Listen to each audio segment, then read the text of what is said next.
Tras los fenómenos atmosféricos y sísmicos, Puerto Rico debe estar más preparado y con mayor conciencia y conocimiento de las buenas prácticas en arquitectura, diseño y construcción. ¿Cómo lo haces? Aquí tendrás el acceso a este conocimiento de forma fácil y sencilla. Ahora comienza Arquitectura en Blanco y Negro.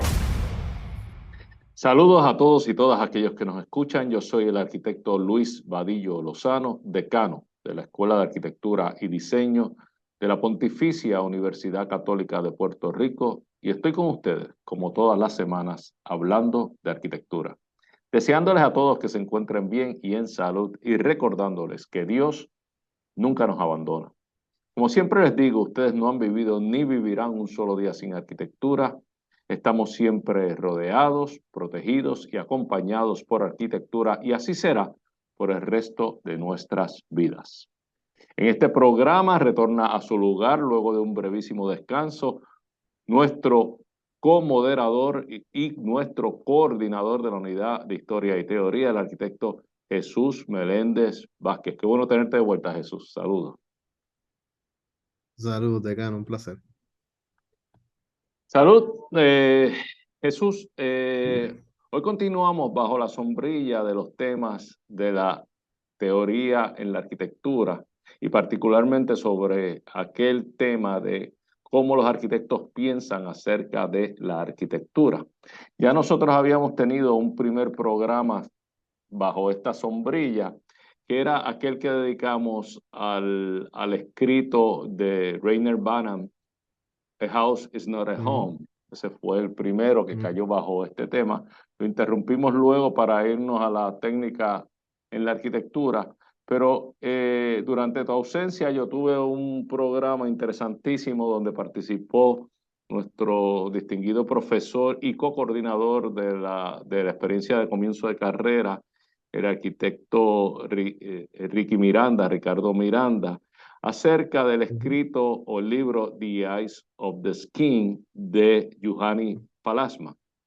Y yo estoy seguro que tú coincidirás conmigo que eso cayó perfectamente también bajo este tema de la teoría en la arquitectura y de cómo los arquitectos piensan la arquitectura. Hoy nos mantenemos en este tema, pero nos movemos a un interesantísimo escrito que tú has traído a mi atención y que se titula en inglés Manifesto Architecture, The Ghost of Mies, haciendo clara referencia al célebre arquitecto del movimiento moderno, Mies van der Rohe. La autora de este escrito es la española arquitecta, historiadora y teórica, profesora de Princeton, Beatriz Colomina. Es un escrito denso, por momentos muy interesante, y que trata sobre cómo la arquitectura se manifiesta no solamente en su gráfica, sino en lo escrito. Es más, habla más allá de eso. Habla que hay mucho movimiento que comienza primeramente con lo escrito y luego es que empieza a aparecer los proyectos arquitectónicos per se, pero que la obra escrita adelanta a los proyectos arquitectónicos. Yo creo que vale la pena primero definir para todos aquellos que nos escuchan qué es un manifiesto, o manifesto en inglés. Un manifiesto es un escrito breve que un grupo o un movimiento, bien sea, puede ser político, puede ser religioso, filosófico, artístico en este caso, dirige a la opinión pública para exponer o defender su programa de acción, considerado siempre revolucionario. O sea, un manifiesto propone un cambio, una manera diferente de hacer las cosas. Un cambio novedoso con respecto a lo establecido, a la práctica actual de las cosas. La arquitectura nos acostumbró a este tipo de manifiesto a finales del siglo XIX, principios del siglo XX, surgen varios de esos que yo estoy seguro que tú lo vas a atender, y y también vuelve a ponerse de moda durante el movimiento moderno en la arquitectura, posteriormente en los años 60, 70 y 80. ¿Por qué? Porque hay un amarre entre las propuestas y los medios en que se proponen. Claro. Y los medios, quiero decir, medios en términos de media, o sea, las publicaciones, pueden ser los videos, pueden ser la televisión, pueden ser películas, puede ser todo este medio que propone o que permite proponer ideas que van a anticipar a, a los proyectos arquitectónicos. Sin más nada, no quiero tomar más de tu tiempo porque sé que tendré algunas intervenciones. Quiero que procedamos de inmediato con este interesantísimo escrito de Beatriz Colomina. Adelante, por favor. Claro, claro que sí. Oye, tú mencionas algo interesante, que los manifiestos en sí son revolucionarios, ¿no? Proponen un cambio paradigmático que ciertos individuos dentro de las sociedades creen pertinente, ¿verdad?, adoptar, ¿verdad? Y yo creo que Beatriz Colomina en su ensayo Arquitectura Manifiesto, particularmente casi que enmarcando la figura de Mies y su contribución o su legado dentro de la arquitectura moderna, am, propone la idea del media o los medios de comunicación como este cambio, ¿no? Que afecta directamente a cómo concebimos arquitectura en el siglo XX, inclusive cómo la consumimos, ¿verdad? O sea que no hay una... eh, no es una sorpresa para mí, ¿verdad? Que ella empieza a establecer este argumento de que la arquitectura moderna se puede entender como un medio de comunicación, ¿verdad? Que tiene un mensaje particular. Y curiosamente este ensayo, que yo coincido contigo, sí, es denso, pero también ella logra tener una cierta accesibilidad explicando conceptos al lector y a la lectora que está leyendo el ensayo, y se explica bastante bien. So que yo creo que esto es una lectura que yo recomendaría todo el tiempo, ¿no? Y particularmente a mis estudiantes de arquitectura, ciertamente es una herramienta que ayuda a visualizar cómo esta arquitectura tan cercana a nosotros del siglo XX, realmente todavía hoy día la arquitectura se sigue entendiendo como un medio de comunicación, ¿no? Y hay algo interesante sobre Beatriz Colomina, que ella empieza el ensayo con 5 enunciados, ¿no? Que ella dice, el manifiesto es un medio de comunicación, ¿verdad? Y que no existe más allá de lo que podría ser las revistas, los panfletos, los pósters, la radio, inclusive hoy en un mundo digital, los podcasts, incluyendo este programa de radio, Claro. es parte de esos medios de comunicación, ¿no? También nos dice que, mira, el diseño es parte del manifiesto, ¿verdad? Y no solamente en el sentido gráfico o en el formato, pero que en sí mismo los proyectos arquitectónicos con su representación, es decir, cómo dibujamos arquitectura, también son parte de ese manifiesto. Y que de cierta manera nos dice, mira, el manifiesto en la arquitectura precede el trabajo, ¿verdad? Y eso es lo que establece las bases, ¿no? De visualizar el futuro, ¿no? Aquí es donde uno, a través del manifiesto, uno sigue creando historia, ¿no? Y que ciertamente ella propone estas dos enunciados adicionales que menciona, mira, todo manifiesto se puede volver a trabajar y que están trabajando otros manifiestos anteriores, ¿verdad?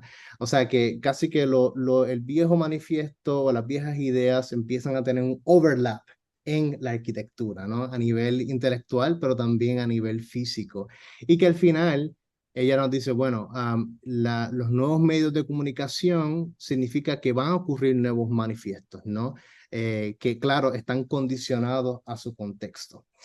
Y yo creo que esos son 5 statements, 5 enunciados que nos hace pensar sobre, bueno, pues entonces la arquitectura existe en su anticipación, existe en la concepción del dibujo arquitectónico, ¿no? O sea, significa que nuestros estudiantes de arquitectura, por ejemplo, realmente están practicando y haciendo arquitectura porque están haciendo la concepción del manifiesto, de la idea. O sea, que eso es lo que casi que estimula al inicio, en las primeras 5 oraciones, ¿verdad? Beatriz Colomina en su ensayo.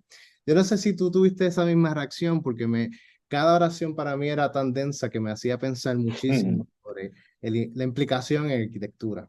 Yo tuve muchas reacciones a lo largo de la lectura y ciertamente estos primeros enunciados de ella ayudan porque explican más o menos por el camino que va a ir el resto del escrito. De lo contrario, yo Ah, creo que estaríamos perdidos si ella hubiera entrado en el contenido sin esta anticipación.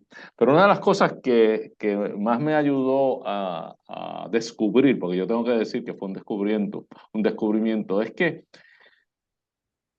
el manifiesto es la oportunidad que tiene la arquitectura, y a ver si yo explico esta idea mía, de ponerse al ritmo, al mismo ritmo y ocurrir al mismo tiempo que el resto de las artes. ujú, Es decir, y esto lo habíamos visto tú y yo antes, la ujú, arquitectura tiene una característica que la hace estar en desventaja con el resto de las artes, y es el tiempo que toma hacerla. Toma mucho tiempo hacerla, desde el momento en que se plantea hasta el momento en que se termina un proyecto, pasan años regularmente, y no hay garantía alguna, y de hecho nos ha pasado a muchos de nosotros, que al ujú, concluirse el proyecto, ese proyecto todavía tenga algo nuevo que aportar. Posiblemente no. Posiblemente ya han pasado años desde que ese proyecto resultaba innovador en los papeles o en las primeras ideas y en los primeros bocetos, y cuando llega a terminarse, ujú, el proyecto no es tan innovador ya. Y muchos de nosotros los arquitectos hubiéramos al final de un proyecto, hubiéramos hecho otra cosa. Lo vemos, yo digo, yo ahora haría otra cosa. Y es por ese tiempo tan largo que es diferente al resto de las artes. Porque lo que tú haces en tu papel no es el objeto último.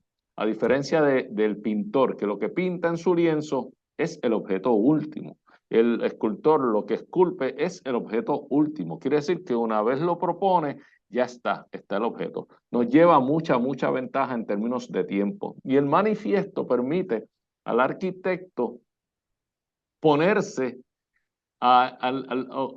que sus propuestas puedan ocurrir al mismo tiempo, con el mismo grado de velocidad, particularmente con el hecho que ella dice de que la gráfica, porque siempre ujú. hablamos de la gráfica, es parte del manifiesto. Right. No acompaña al manifiesto, sino es parte del manifiesto, y de hecho nos da ejemplos que yo estoy seguro que tú vas a enterar, como lo es en el caso de Mies, que no se distingue por ser uno de los grandes escritores de la arquitectura. Sin embargo, en sus publicaciones, Right.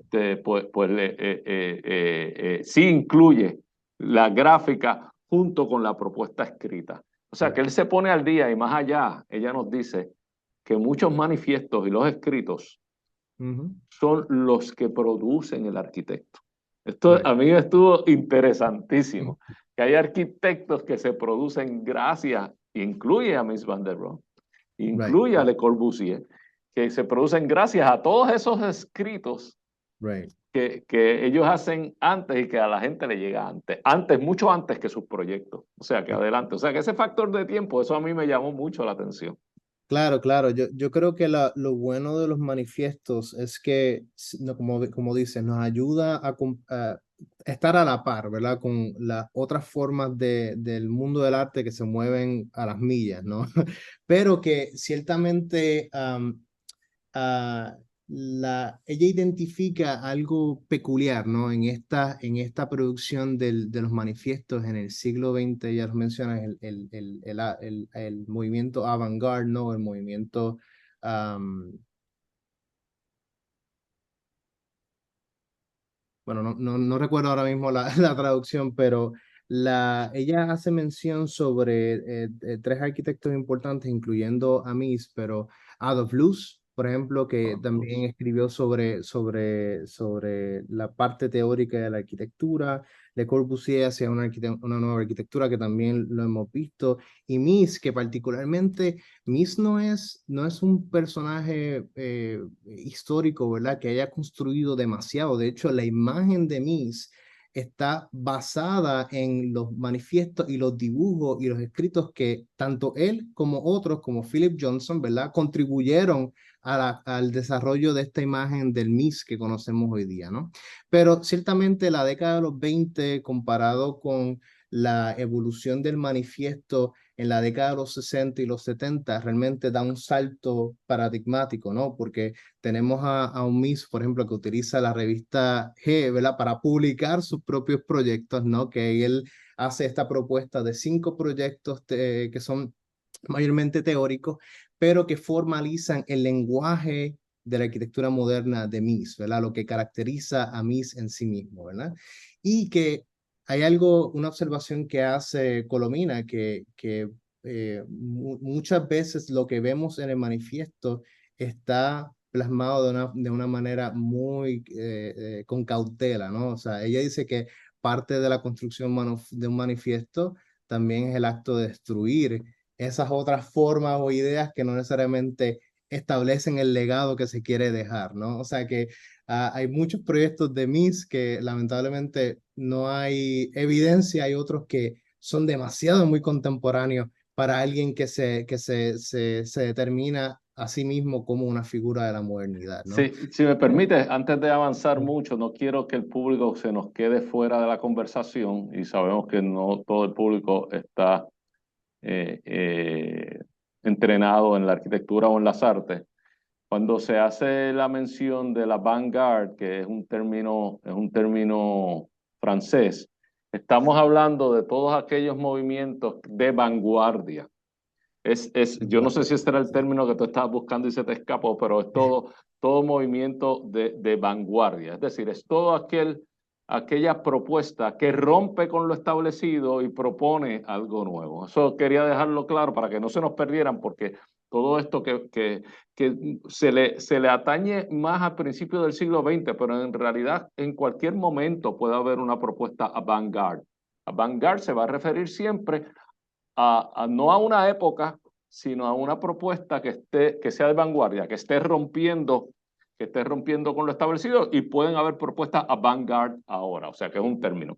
Lo otro con relación a la figura de Mies, sí, es curiosísimo, porque Mies, que tampoco se distingue por escribir mucho, este no es un Le Corbusier publicando libros ni nada, él tiene una revistita y publica algunos artículos, pero no muchos, 7, 8 artículos, pero se hace la figura de Mies por esos artículos donde él incluye siempre su propuesta escrita acompañado de la figura de la gráfica.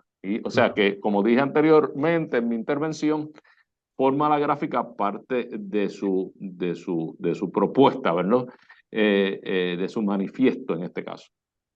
Porque no es hasta bien tarde, ya en Estados Unidos, ya en Chicago, que Mies realmente hace arquitectura en cantidades. Cuando él llega a los Estados Unidos, Mies había hecho menos arquitectura que la que hace luego solamente en el Instituto Tecnológico de Illinois. O sea, ahí es que él hizo realmente mucha arquitectura. Hasta entonces era solamente teoría y una que otra obra. Y sin embargo, era reconocido como uno de los grandes arquitectos del movimiento moderno, y así fue recibido cuando llegó a los Estados Unidos con bien pocos proyectos, en comparación con Frank Lloyd Wright, por ejemplo, que había hecho montones de proyectos cuando él llega.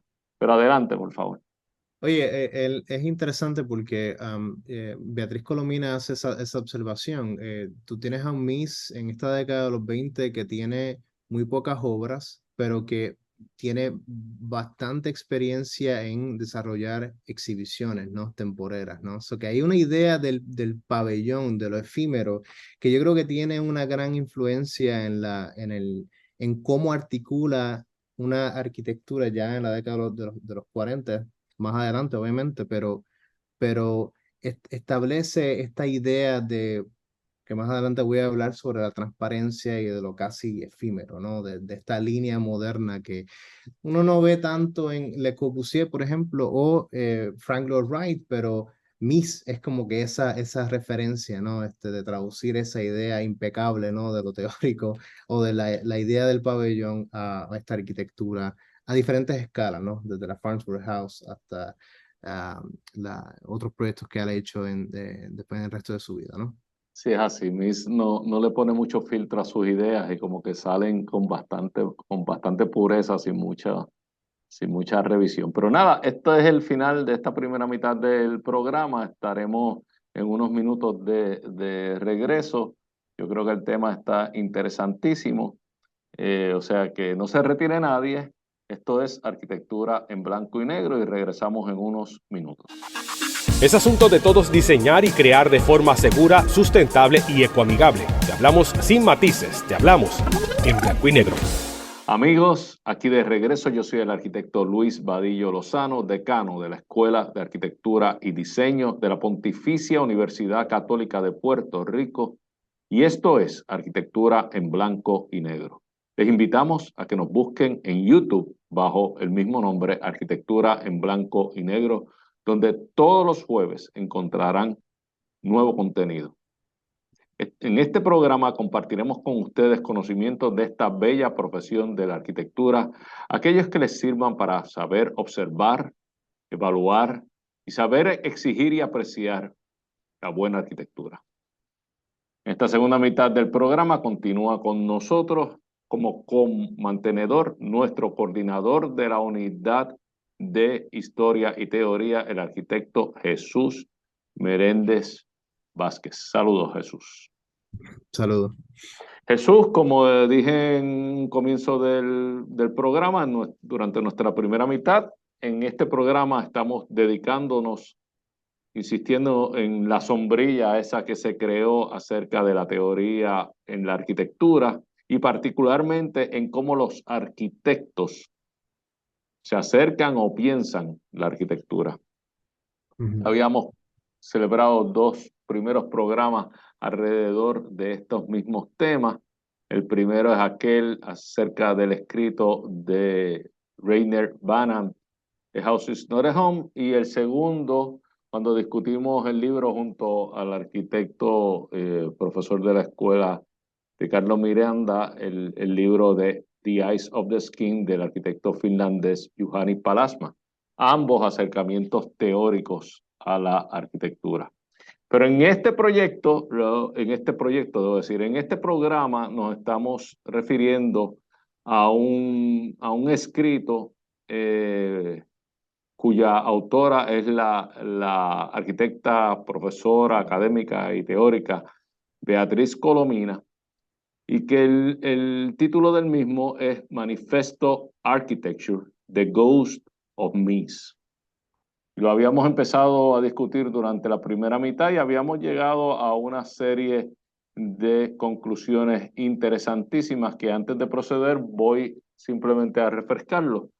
Primero, importante que el proyecto de arquitectura es parte del argumento del manifiesto. Eso es importantísimo. O sea que el manifiesto en arquitectura no es solamente un documento escrito, sino que es parte del documento. Habíamos definido también que un manifiesto obviamente es una postura revolucionaria en búsqueda de romper con los patrones actuales y de hacer propuestas nuevas. Habíamos dicho también que hay una relación directa entre el manifiesto y el medio que está disponible al momento. Y teníamos los manifiestos de finales del siglo XIX y principios del siglo XX que fueron muy abundantes en ese momento, haciendo grandes posturas interesantísimas. Y se hacían en publicaciones, pero ahora en la actualidad se continúan haciendo manifiestos y eso ella lo señala, pero en estos nuevos medios, como tú dijiste, incluso este medio que nosotros usamos en los años 60 y 70, podían ser publicaciones también más atractivas, más modernas o hasta incluso videos, entrevistas y demás. Habíamos dicho que el manifiesto es una manera de acelerar la propuesta arquitectónica en el sentido de que si esperamos a que el objeto arquitectónico se concluya, pues pasa mucho tiempo hasta que se exprese la idea, no que el manifiesto permite rápidamente llevar una idea y ponerse a la par del resto de las artes en términos de producción y proposición de ideas nuevas y revolucionarias, a grado tal de que hay algunos arquitectos, y habíamos mencionado arquitectos como Le Corbusier y Mies van der Rohe, que se hacen arquitectos antes de hacer su arquitectura. ¿Por qué? Por sus propuestas escritas, por sus propuestas en manifiesto. Y ellos hacen propuestas escritas acompañadas de propuestas gráficas, pero no necesariamente estaban haciendo en ese momento tanta arquitectura. Esto se distancia un poco del arquitecto, de un arquitecto estilo Frank Lloyd Wright, que él escribe después de haber hecho mucha arquitectura.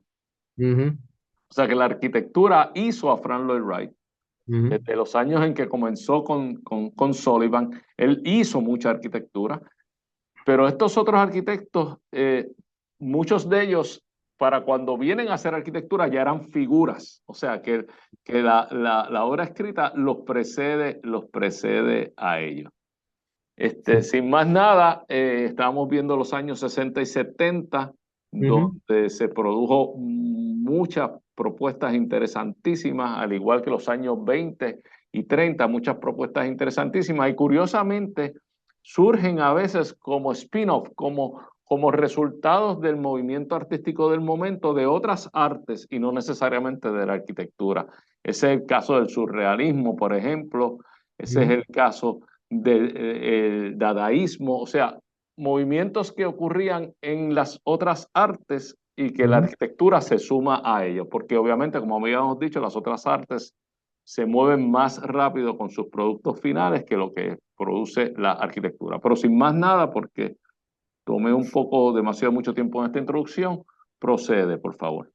No hay problema. Nada, yo creo que para movernos rápido, terminar la introducción de Colomina. Ella hace esta observación de que esta escritura que uno podría categorizar como escritura científica del siglo XX, ¿no? Que es como mínima, con cautela, saben que va a tener una gran implicación en el futuro. Ella observa que ya en la década de los 60 y los 70, inclusive los 80, empieza a surgir el manifiesto con una gran presencia, ¿verdad? Como lo que podría ser libros, ¿no? Como el manifiesto de complejidad y contradicción de arquitectura de Robert Venturi, o Delirio de Nueva York de Ren Koolhaas con OMA, Office for Metropolitan Architecture, y uno nuevo que curiosamente expresa un interés en el lado opuesto de la ciudad, ¿no? El campo, el countryside, que escribe este reporte de las tecnologías que están ocurriendo, ¿verdad? Los cambios tecnológicos que están ocurriendo en los campos y cómo está modificando el entorno el entorno construido del campo, ¿verdad? Y que inclusive hace este manifiesto pocket size que te lo puedes llevar por solamente $24.95. Esto no es un anuncio pagado, ¿no? No, y el tamaño que a mí me gusta, que es el tamaño que uno se puede llevar en un avión y se puede llevar a una butaca cómoda y no tener que usar un libro encima de una mesa. O sea que eso es perfecto. Exacto, o sea que este formato ya adquiere una dimensión mucho más seria que nos ayuda a nosotros, los arquitectos y arquitectas, a reflexionar de manera proactiva o retroactiva de la arquitectura, ¿no? Como mencionas con Frank Lloyd Wright, que venía primero la obra y luego el escrito. Ahora bien, pero vamos a entrar a algo de lleno del ensayo, que ella abre este espacio para definir cómo Mies en sí mismo, él es un manifiesto, ¿no?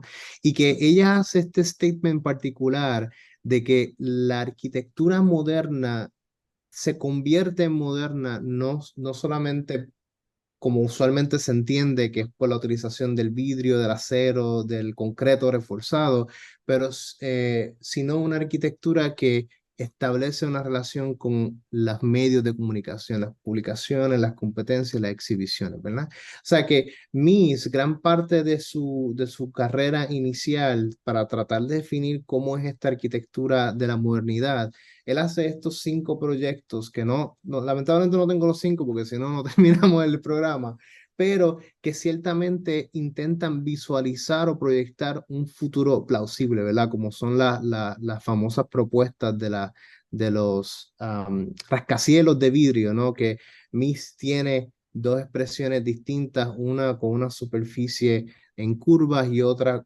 más como un prisma, ¿verdad? Que le da un carácter de una ciudad relativamente histórica a una proyectada, ¿verdad? Hacia el futuro. Y que inclusive la forma de composición de la planta, cómo él entiende los espacios, cómo me muevo de un punto A a un punto B, empieza también a transformar el espacio doméstico, ¿no? O sea que tenemos estas propuestas que ayudan el manifiesto, los medios de comunicación a refinar su vocabulario arquitectónico, ¿no? Sí, si me permites un momento, porque para nuestro público es importante quizás entender esto.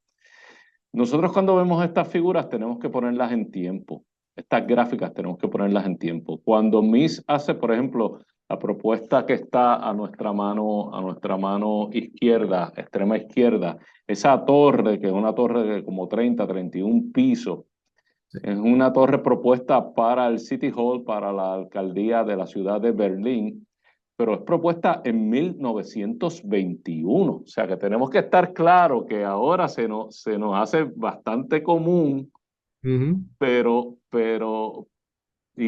y quizás no nos sorprende tanto, pero esta era una propuesta de una torre en hormigón, forrada todo en vidrio, pero en el 1921. O sea, vamos a ver las otras cosas que se están haciendo. Y eso me llamó enseguida la atención porque en el 1922, y esto tú lo conoces muy bien porque lo habíamos hablado anteriormente, Walter Gropius, quien es Right. luego, es obviamente el primer director del Bauhaus y Mies fue el segundo.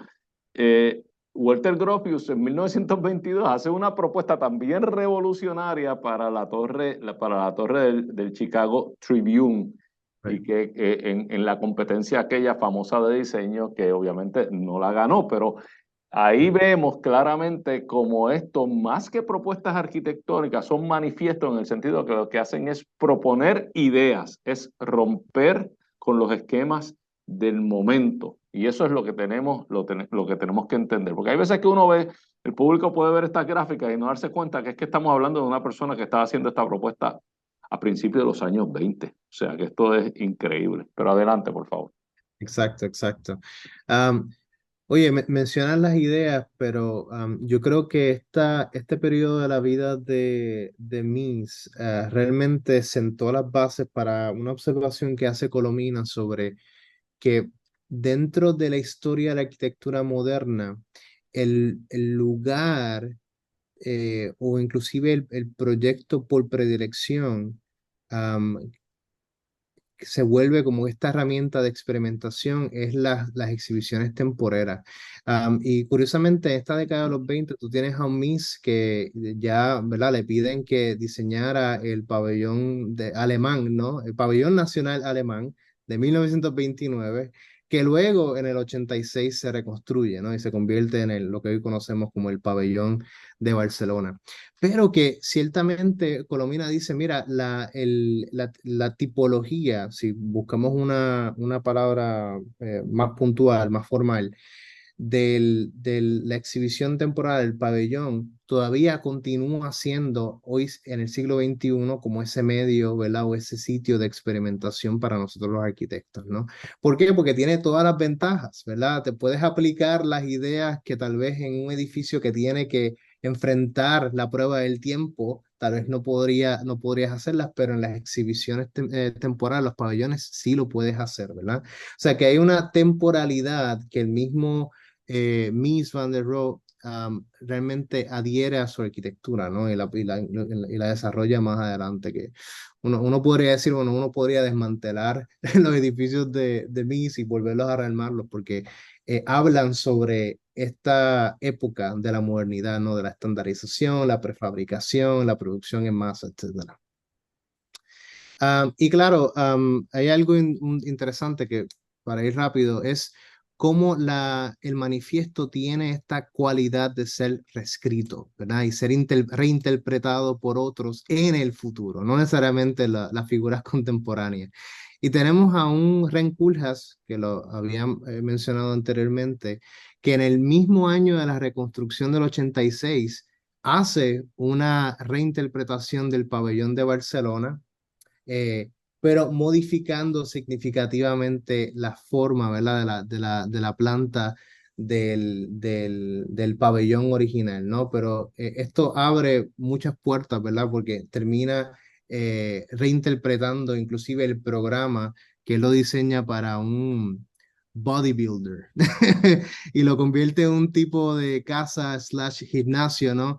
Que le da la oportunidad, o ¿verdad? Le da la oportunidad a esta arquitectura de ser reinterpretada, ¿no? De ser recalibrada en cierto punto. Jesús, si me permites un momentito, para aquellos que nos están escuchando, Rem Koolhaas es un arquitecto de origen eh, Holandés. holandés, sí, pero es que no es holandés, de los Países Bajos, ¿verdad? Para ser preciso, tiene en la actualidad 78 años, pero es uno de los arquitectos contemporáneos de mayor influencia en este momento. Él es graduado de la Universidad de Cornell y además de practicar la arquitectura y tener algunos proyectos impresionantes a su haber, él es un teorista y un urbanista también, y por eso nos llega este libro que tú nos traes a nuestra atención de Delirious New York. Pero adelante.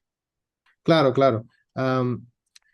Nada, aquí es donde quiero realmente dedicar el resto del tiempo porque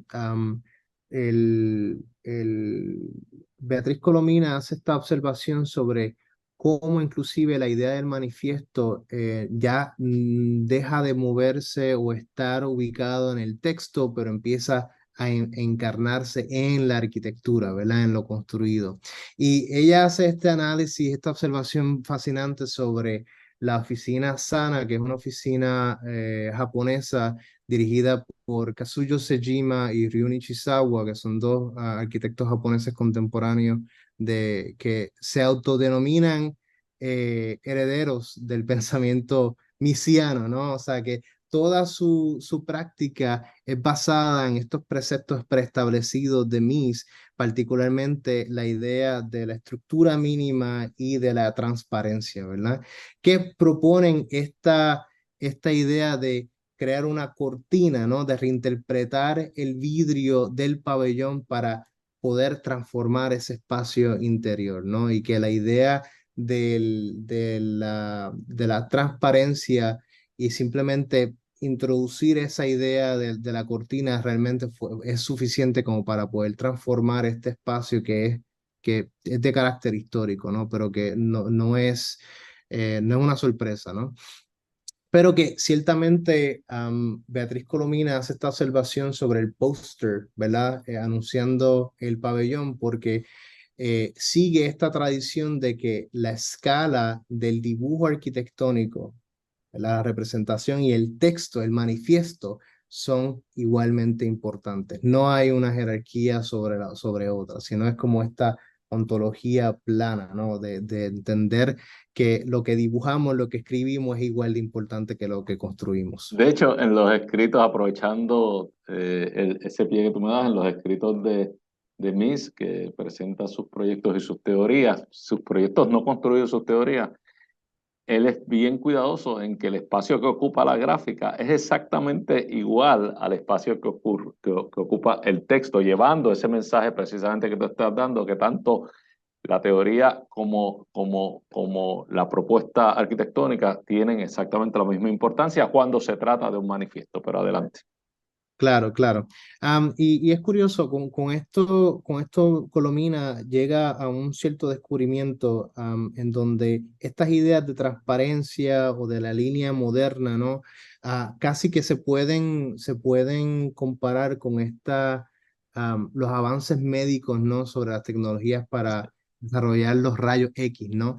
Que en cierta manera es esta capacidad de la arquitectura de la modernidad, a través de su piel superficial, ¿verdad? La superficie, podemos ver el interior de la arquitectura, de los huesos, ¿no? Que ciertamente lo vemos en el pabellón de Barcelona, también lo vemos en proyectos de otros arquitectos, como la Casa Farnsworth también. O sea que hay una casi que una analogía de ver el interior desde el exterior, ¿no? Como parte de esta nueva arquitectura del siglo XX, ¿no? Y claro, al final nos deja con esta anticipación de qué es el futuro, cuál es el tipo de manifiesto que se dará en el siglo XXI, ¿no? Que ya no es puramente que se da en periódicos o en revistas, pero se da en Twitter, Wikileaks, ¿verdad? Y ocurre en la ecología digital, ¿verdad? Que es el Internet. Y que ciertamente desarrollan este tipo de soft manifiesto, ¿verdad? Este manifiesto suave, ¿no? Que utiliza ciertamente estos medios digitales para poder crear nuevos manifiestos, nuevas ideas que se acoplan a el tiempo del siglo XXI. No sé si tienes una reacción sobre eso. Bueno, ya estamos terminando el programa. No sé si había llegado ya con esto a la conclusión de tu presentación. Pero ciertamente ha sido muy interesante el entender cómo los manifiestos preceden el futuro. Siempre son una propuesta de futuro y siempre son una propuesta revolucionaria. Eso es bien, bien importante. Y yo creo que el manifiesto más claro que a mí me llega a la mente y donde yo puedo entender eso, es quizás porque es el que más cerca tengo, es Complexity and Contradiction de Robert Venturi de 1966, que ya tú lo mencionaste, donde aquí hay una propuesta teórica que proyecta un futuro, es una postura completamente diferente y curiosamente ese manifiesto hace a la persona. O sea, Robert Venturi, la cantidad de obra que tiene es muy, muy, muy limitada y sin embargo es con Complexity and Contradiction que salta como figura en la arquitectura y que es mundialmente reconocido en su propuesta, obviamente, de una arquitectura postmoderna, de una postura postmoderna. O sea que ese es el que como que a mí me está clarísimo, ¿verdad? Pero nada, yo creo que con esto llegamos al final, Jesús. Me ha estado interesantísimo el tema. Espero que nos hayan podido seguir todos aquellos que nos escuchan, a quienes agradezco que hayan estado con nosotros durante esta hora. Esto es Arquitectura en Blanco y Negro y contamos con ustedes la próxima semana. Gracias a todos. Todos vivimos en sintonía con la arquitectura. Queremos escuchar tus ideas, dudas y preocupaciones. Escríbenos a arquitecturaenblancoynegro@pucpr.edu. Arquitectura en Blanco y Negro es una producción de la Pontificia Universidad Católica de Puerto Rico.